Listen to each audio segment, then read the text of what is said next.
나는 밀리터리 덕후다. 본격 밀리터리 팟캐스트 밀떡을 시작합니다. 정치와 함께 경례 밀떡. 바로 안녕하세요, 박찬준입니다. 안녕하세요, 놀러온 남자 정명섭 정작입니다. 예, 월간 플래툰 홍편 인사드립니다. 네, 이렇게 밀떡이 시작됐습니다. 지난 시간 엘셈에 대해서 이야기를 나눠봤고요. 그러다 보니 자연스럽게 현재 대한민국의 방공망, 특히 다층의 방공망을 구성하면 우리의 그 방공 역량은 굉장히 높은 수준, 거의 세계적인 수준에 이를 거다라는 그렇죠. 것입니다. 그래서 세계적인 수준은 또 어떻고 우리나라의 현재 방공망 수준은 어떤가, 그 부분에 대해서 종합적으로 한번 이번 기회에 다뤄보도록 하겠습니다. 우선 이스라엘이나 미국이 상당히 앞서가는 그거겠죠? 네. 예, 그런 국가입니다. 제가 이스라엘의 뭐 여러 가지 분야 부분에 대해서 뭐 그 반박도 하고 여러 가지 우리가 또 이야기도 많이 하잖아요. 그렇지만 하나 정말로 부럽고 본받을 만한 게 하나 있어요. 그들은 집중과 선택의 귀재인 것 같아요. 귀재죠. 예, 그들 나라에서 내가 여기 이걸 선택하면 확실할 것 같다. 그들은 바로 유도 무기에 집중했고요. 그쵸. 똑똑한 우리 대한민국은 어떻게 보면 천운이라고 할 수 있는 불검 사업을 그쵸. 통해서 여기에 눈을 뜬 거예요. 그죠. 러시아가 그때 안 해줬으면 사실 이렇게까지 발전 못했죠. 우리나라가 그렇습니다. 아무리 공밀리를 잘한 나라라 그래도. 네. 러시아는 당시 그 S350, 나중에 이제 S350이라고 명칭을 붙이는 그런 방공 시스템을 그런 정도 고도에서 따로 개발을 하기 위해서 S400의 바로 전 단계죠. 그렇게 개발하기 위해서 항공기용하고 탄도탄용을 개발하려고 했는데 돈이 모자라요. 돈이 없죠. 그래서 우리가 그 합작으로 개발을 했고 거기에서 기술적인 노하우들을 여과 없이 받았고 우리는 거기에 1,000원까지 따랐고요. 뭐 전에 시간에 한번 말씀드렸습니다. 뭐 로켓 같은 거, 로켓 엔진 같은 것도 최신형 로켓 엔진을 그냥 그들이 실수로 그렇죠. 우리한테 줬어요. 우리는 땡큐. 이거 전시용 모형이라고 가져왔더니 진짜네? 그거 아니에요. 그거 아니에요. 그러니까 우리는 그런 거 없다. 니네가 줬으니까 우리 거다. 무르기 없기. 그쵸. 네. 지금 무르기 우리가 없기. 갖고 있거든요. 네, 그렇죠. 무르기 없기. 네. 네, 그렇습니다. 그렇게 참고로 그 S3 결국 그게 천군이 됐잖아요. 네, 그렇습니다. 정말 그게 들어온 게 다행인 게 그거 덕에 호크 후계기의 어떤 조달이 자체 개발로 이루어졌다는 거잖아요. 그렇죠. 이제 결정을 한 거죠. 우리 네. 자체로 방공망을 구성하자. 거기에부터 시작이 있던 거고요. 물론 그 로켓 엔진은 지금 그 대한민국 항공 우주를 발전시키는 그런 로켓 엔진의 어떤 기본 베이스가 됐지만 어찌 됐든 방공 미사일에 대한 어떤 기술도 거기에서부터 출발을 한 겁니다. 그래서 천궁과 천궁2가 개발이 됐고 그 천궁과 천궁2는 바로 종말 단계의 하층 방어, 즉 한 고도 10km서부터 고도 40km 범위의 마하 8에서 뭐 혹자들 얘기는 마하 10까지 대응이 가능하다고 합니다. 여기서 이제 참고로 좀 말씀드리는 건 탄도미사일은요. 그렇죠. 상승 부스터 단계에 굉장히 속력이 느립니다. 그렇죠. 힘을 모아야 되니까. 그렇습니다. 그다음에 중간 단계로 가서 가장 빠르다고 하는 중간 단계 이하 떨어지는 단계부터는 상당한 속도가 나오다가 대기권에서 마찰과 함께 속도가 당연히 떨어집니다. 그래서 참고로 말씀드리면 고도 40km 이하부터는 정말 마하 10 이하로 떨어집니다. 어느 탄도미사일이고. 그렇죠. 그래서 그 탄도미사일을 요격하기 위한 미사일이고요. 그래서 천궁과 천궁2를 우리가 개발했고 천궁은 당연히 물론 제한적으로 탄도탄 요격도 가능하지만 기본적으로 내가 자신 있어 하는 게 항공기고 그다음에 천궁2는 바로 탄도탄 요격이죠. 예. 탄도탄 요격에 특화되어 있는 미사일이고 그 천궁 1과 2가 함께 포대를 구성하는 게 대한민국 지금 그 이제는 방공 유도탄 사령부가 아니라 4월 1일자로 바뀝니다. 물론 보도도 됐지만 미사일 방어 사령부로 명칭이 바뀌는데 예. 그만큼 미사일 방어에 특화한 부대라는 거죠. 그것은 바로 천궁2가 어떻게 보면 거의 배치가 완료되는 건 아니지만 20개 포대에 다 배치가 완료되는 건 아니지만 상당히 실전 배치가 됐다. 4월 달 이후에는 그런 의미도 되는 거죠. 우리의 그 부대 명칭은 항상 이제는 기본적인 컨셉이 미사일이나 부대가 갖는 무기 체계가 운영이 됐고 나서 명칭을 바꾸게끔 했어요. 이제는 실용적인 거죠. 그렇죠. 그렇게 편제 구성이 될 예정이고요. 4월 달에. 그렇게 됨으로써 종말 단계의 하층 방어는 그렇게 구성이 됩니다. 그러면 종말 단계의 이제 상층 방어라고 네. 볼 수 있죠. 종말 단계에서는 종말 단계의 상층 방어인 40km와 150km 사이는 앞서 에피소드에 그렇죠. 그 홍 편장님이 발제해 주셨던 LSM. LSM에 맞게 됩니다. 샘 아저씨. 네. 그것이 2026년에 개발 완료가 된다면 우리는 기본적으로 다층 방어를 그렇죠. 할 수 하는 국가다. 몇 나라 라고 얘기할 없는데요. 수 있죠. 그렇죠. 일단 이스라엘을 예를 들면은 에로 3와 에로 2, 그다음에 우리의 천궁 같은 미사일은 데이비드 슬링이라는 미사일이 있습니다. 그렇게 3단계로 돼 있고요.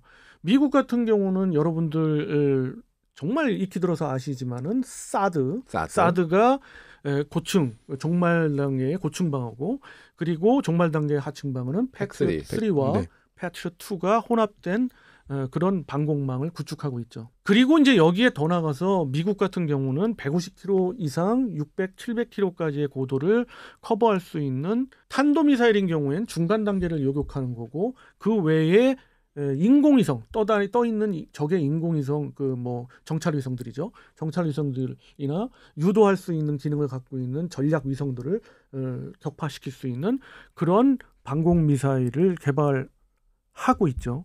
일부 개발이 완료됐다고 하는데 아직 완벽하게 갖춰진 건 아니고 계속 블럭 단계를 나가면서 그 성능을 높이고 있습니다. 그게 바로 SM3인 거죠. 야, 이게 그러니까 그 넓은 하늘에 엄청나게 빠르게 날아오는, 그러니까 뭐 로켓이 뭐 몇십 미터짜리라고는 하지만 진짜 이렇게 넓은 하늘에서는 진짜 그 모래 백사장의 바늘 하나보다 작을 거 아니에요. 그렇죠. 이걸 찾아서 미사일을 쏴서 맞춘다는 거는 진짜 어마어마한 기술이자 비용이 들어가는 문제인 것 같아요. 그렇습니다. 아까 LSM에서 말씀드렸듯 탐지할 수 있는 그런 기술, 그러한 장비를 말씀드렸잖아요.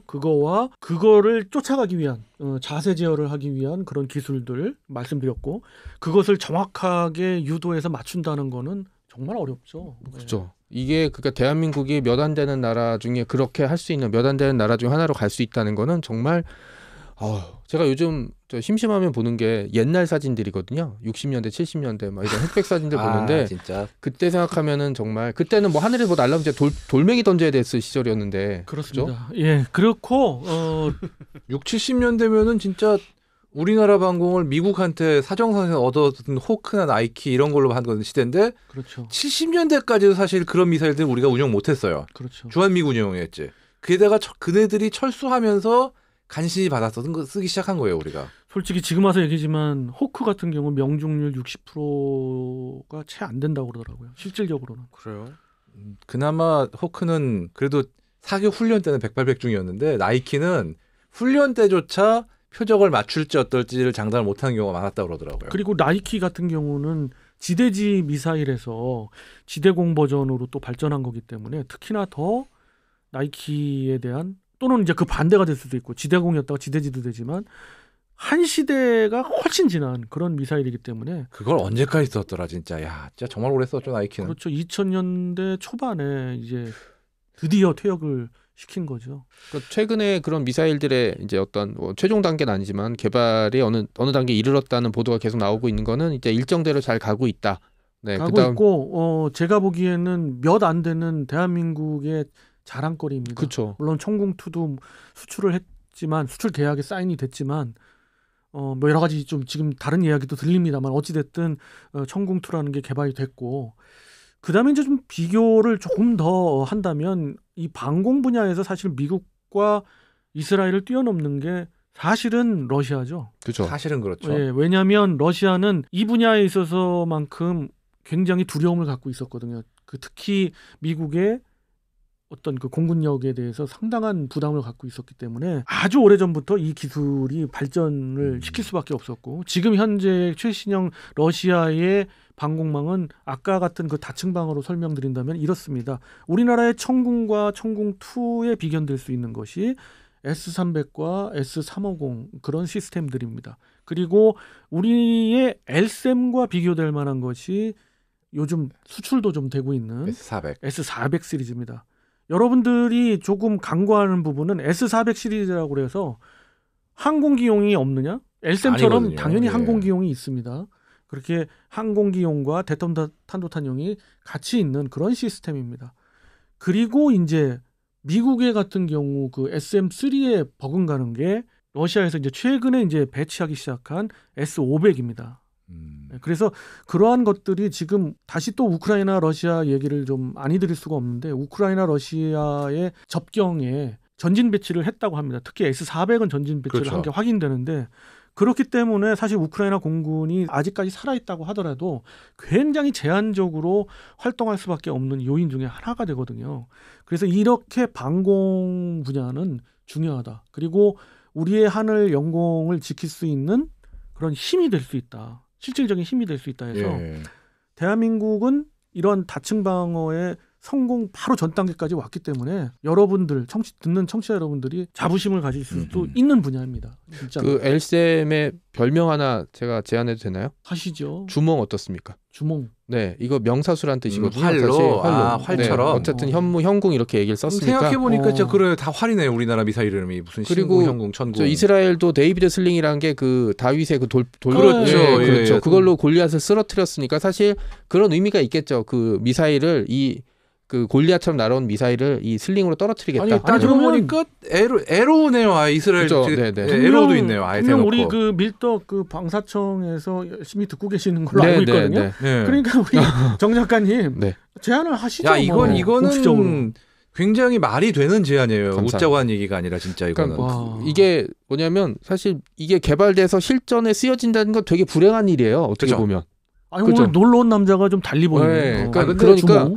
이게 사실 지상에 미사일이 떨어지면 잃을 게 많은 국가에서 그 다층 방공 체계를 만들 수밖에 없잖아요. 이스라엘이나 우리나라 딱 똑같죠. 미국이나 예. 그러니까 우리나라는 그 결국에 지킬 게 많아졌던 국가가 되는 거고 단순히 그게 뭐 북한용이라고 되느냐 아니면 그 동북아시아의 어떤 그 우리 영공을 지키게 되느냐에 대한 문제가 되긴 하는데 그 대한민국이 이제 지역의 어떤 조그만 갇혀 있는 국가에서 네, 동북아의 이제 그 세력을 균형을 잡을 수 있는 어떤 국가를 발전해 갈 수 있는 하나의 그런 장치 뭐 아, 그런 걸 근데 볼 수 있겠죠. 네. 사실은 아까 타이밍 잘못 놓쳤으면 되게 말 잘못할 뻔한 게 주몽이라고 하셨잖아요. 네. 주모로 잘못 들어가지고 아, 이게 지금 무슨 의미인가 했다가 주몽. 네. 하여튼 큰 주몽. 실수할 네, 뻔했습니다. 네. 왜냐하면 네. 이게 그 고구려를 건국한 사람 이름이기도 그러니까요. 하지만 네. 당시 현지어로 명사수. 명궁. 그러니까 이제 그 개인 고유 명사가 아니라 활 잘 쏘는 네, 사람이라는 그렇죠, 뜻이었던 그렇죠. 예. 뜻이라고 하더라고요. 네. 또 하나 제가 드리고 싶은 말씀은 주변국 특히 주변 강국이죠. 주변 강국 우리로 말하면 중국과 일본인데 그들은 또 어떠냐. 우리가 좀 왜 자랑스러워해야 하냐면 일본은 완전히 그 미국의 방공 무기 체계에로만 깔려 있어요. 그렇죠. 그러니까는 미국의 어떻게 보면 기술 속국이 돼 있죠. 나쁘게 얘기하면 그렇다는 얘기예요. 좋게 그다음에 얘기하면 어떻게 할 수 있나요? 좋게 얘기하면 그들도 다층 방어망을 구성하고 근데 있다는 얘기인데 지금 재밌는 게 일본은 무기를 미국에서 도입하는 걸로 끝나는 게 아니라 아예 사드 같은 경우는 그냥 미군 포대가 들어가 있잖아요. 그러니까 사드는 미군 포대가 들어와 있고 근데 우리보다는 상당히 우리는 한 개 포대가 들어와 있는데 그들은 그렇죠. 지금 2개 포대가 있고 예비 포대가 하나 더 있고 그다음에 원래대로면은 지금 지상 기반 이지스 그거는 어쇼를 이제 하려다가 완전히 결국에 무너졌죠. 실패했고, 예. 이게 그런 거 저런 거를 이제 기술적으로 더 들어가다 보면 어떻게 보면 다층 방어를 이루지 않고 있다고 볼 수도 있으나 그렇죠. 어쨌든 일본 본토 내에 다층 방어는 이루어져 있다. 그 누가 운영하던 그리고 또 이지스에서 SM3를 운용 중이기도 그렇습니다. 하고 지금. 그리고 기본적으로 패트리엇 3와 패트리엇 2는 일본 자위대가 운영 계속해서 중이고요. 운영하고 있으니까 저층 방어, 그러니까 종말 단계의 다층 방어는 이루어져 있다고 보는데 그것이 두 개의 체계가 모두 다 미제 무기고 미제 무기가 나쁘다는 의미라기보다는 자주화돼 있지 않다는 얘기고요.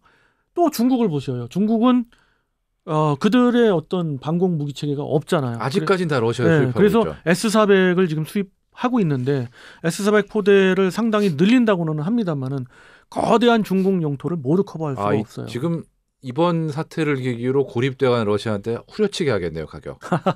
그럴 수 있는데 어찌됐든 중요한 거는 중국과 러시아는 어마어마한 영토, 특히 미국도 어마어마한 영토를 갖고 있기 때문에 설령 그들이 국산화를 한다 하더라도 엄청난 양을 깔아야 되거든요. 그건 사실 천조국 미국도 못하고 있는 못하고 거예요. 있죠. 예, 그렇기 때문에 한반도 특히 대한민국 영공을 전체를 커버하고 다층 방어를 확실히 이룰 수 있는 나라는 가능성 있는 나라는 이스라엘과 대한민국밖에 없는 거예요. 그렇죠. 그럼 북한은 어떤가요? 북한은 북한은 지금 현재 현재 S300 수준, 그렇죠. S300을 카피하거나 그 기술을 그대로 뭐 밀수. 중국에서 줬다고 볼 수 있죠. 그러니까 S300 수준이라고 하면 잘 감이 안 와서. S300은 앞서 말씀드렸습니다마는 청궁과 청궁2를 생각하시면 돼요. 특히 청궁에 더 가깝죠. 항공기를 요격할 수 있는 탄도탄 요격은 좀 많이 제한적이고 항공기를 요격할 수 있는 S300이고 앞서 우크라이나 러시아에도 얘기 드렸습니다만 우크라이나의 방공 무기 체계가 S300인 거예요. 그렇기 때문에 방공 체계가 굉장히 미약했다라는 겁니다. 만약 북한과의 충돌이 있다 하면 우리나라에서 전투기를 운영할 때 좀 더 용이하다. 용이하다기보다는 지금보다는 그 전보다는 상당히 제한적이었습니다. SA5까지만 있었을 때보다는 좀 제한적이죠. 많이 제한적이죠. 예, 사실. 그러나 적어도 그 F-15K가 작전하는 데서는 아무 문제가 없다고 뭐 우리도 알고 한미연합군 있고요. 차원에서 시드 그러니까 방공망 제압을 할 수밖에 없는 거고 그렇습니다. 그렇게 되면 그쪽의 S300 운용도 당연히 제한이 될 수밖에 없으니까요. 거기에 더해서 현무 시리즈는 대한민국이 지금 2,000기 이상을 보유하고 많다. 있잖아요. 그것들을 방어를 못합니다. 못하죠. 탄도탄 요격을 못하니까 그러니까 2,000발이면 2,000발 다 맞는다. 오는 다 족족 다 쳐맞아야 맞을 돼요, 겁니다. 그냥. 예. 예, 일단 북한은 그렇고요. 그래서 우리도 한 방이 있다. 예. 2,000방이죠. 한 방이 아니라 2,000발이니까. 네, 네. 더 만들면 더 네. 있고. 네, 2,000방이 있다라고 말씀드릴 수 있고요. 이렇게 해서 그동안 코너마다 잠깐씩 말씀드렸던 대한민국의 다층 방공망에 든든하네요. 대해서 근데 설명 들으니까. 이야기를 좀 드렸고요. 다음 시간 또 다른 주제를 갖고 여러분과 만나 뵙도록 하겠습니다. 청취자 함께 경례 밀떡.